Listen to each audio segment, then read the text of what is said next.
Must win tomorrow night? It's game 81 more to go. Measuring stick? Yeah, measuring stick. This is the season. No, I'll tell you what, it's a good opportunity for us to go against the best team, I think, in my mind, in the league. They've got every weapon that you could look for.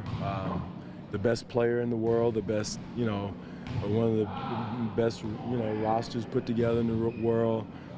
So, it's a good test for us. And, I'd rather have it now early in the season and it lets us know where we are. You've seen LeBron all these years, Dallas all the years in the league. How have you seen the evolution of his game to where he is today? LeBron is grown as far as his first he was just playing on the athletic instincts. And then you see him going to the coach on the floor, calling out your plays, telling his teammates what to do, quarterbacking. And when he's doing that and playing, it's dangerous. And that's why he's the best in the league right now, because he does everything. He's a leader. He does it by example. He plays as hard as anyone. From my understanding, he practices as hard as anyone. He's serious in practice.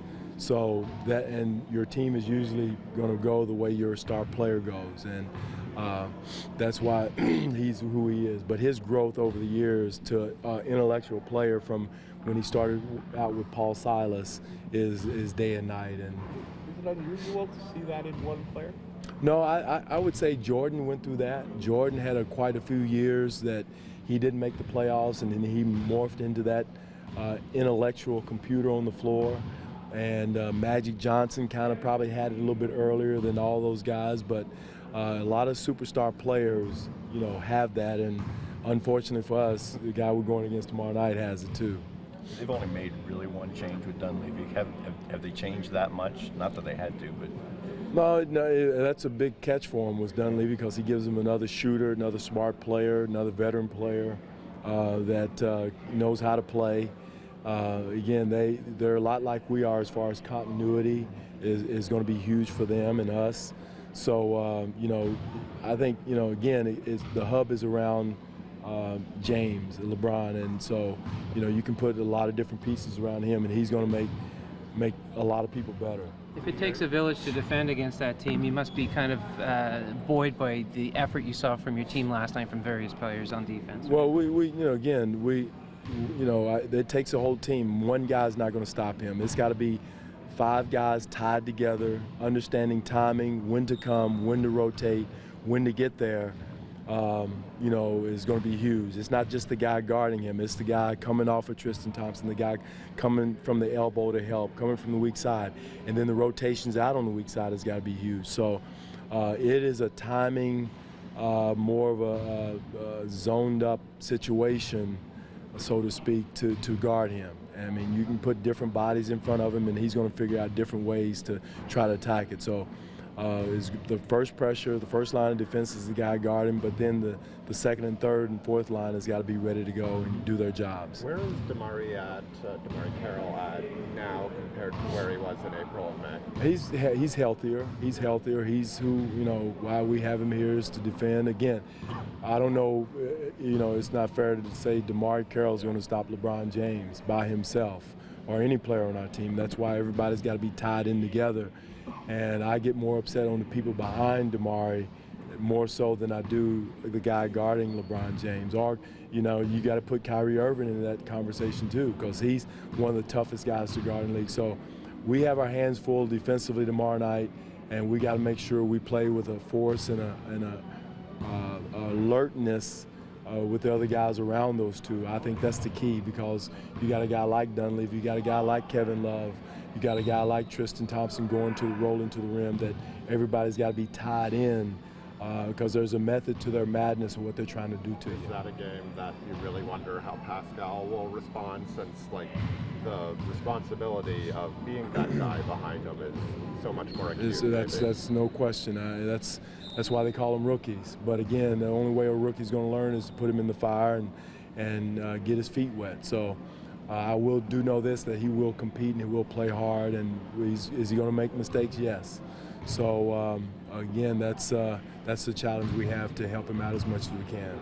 Last year, Damari had said that one of the positives that came out of his injury was Norm getting that opportunity, and now Pascal was talking about Jared as being one of his biggest mentors. What does it mean to a team to have that kind of unselfishness, guys that aren't looking over their shoulder but are helping the guys behind? I'd rather not be in that situation where you got guys hurt and helping the guys on the court, but it is a positive. You know, Pascal getting this time now is going to pay dividends down the road for him, for the team. And then when Jared comes back, it's going to be a huge plus for us, as it was for Damari to come back. You know, Jared's been helping him tremendously. Jared knows the game, is a smart player. You have to put him in the line with some of our guys, you know, with Kyle, as far as his intelligence, his intellect on the court. So the more players you have like that, the better you are, and he's been a huge help to Pascal, as Damari was to Norm. Is Pascal now locked in as a starter, or will it could change. That could change depending on the team. They could change tomorrow night, you know. But again, we're going to hold that card close to our vest as we go, and you know, try to keep teams from, you know, game planning for your young guy. And I'm not trying to be deceitful, but yes, I am. You know, so evasive. That's a better word. But again, you know, it will change with different personnel. Dwane, as you're watching the finals last year and seeing what the Cavs were able to do and the turnaround nature of that series, what was your impression of what the Cavs were able to pull off in the final? Well, one thing against us or against the Golden State? I tell you what, they you know, what helped them, to be honest, was Draymond Green going down in that game. I thought that helped him tremendously. It gave him a boost of confidence, but I thought Cleveland turned up another level defensively. I thought everybody was locked in on the defensive end, made it hard for Golden State to score and do their thing. Kyrie Irving locked in defensively. LeBron, of course, is always locked in. And so I thought their level of defense picked up. They were able to switch a lot, 1 through 4, sometimes 1 through 5, but allowed them to do some things that really bothered Golden State. And I thought that step up in defensive intensity was the key, because they're going to be able to score. And I thought Kyrie took over offensively too. That gave him another big boost, and they just didn't have to depend on LeBron and Love for scoring. What about the leadership that LeBron provided in that spotlight? Again, he's the best in the league in a lot of areas, and leadership is another area where he's, you know, you just hear him out there talking to his teammates, talking to a relationship he has with his coach.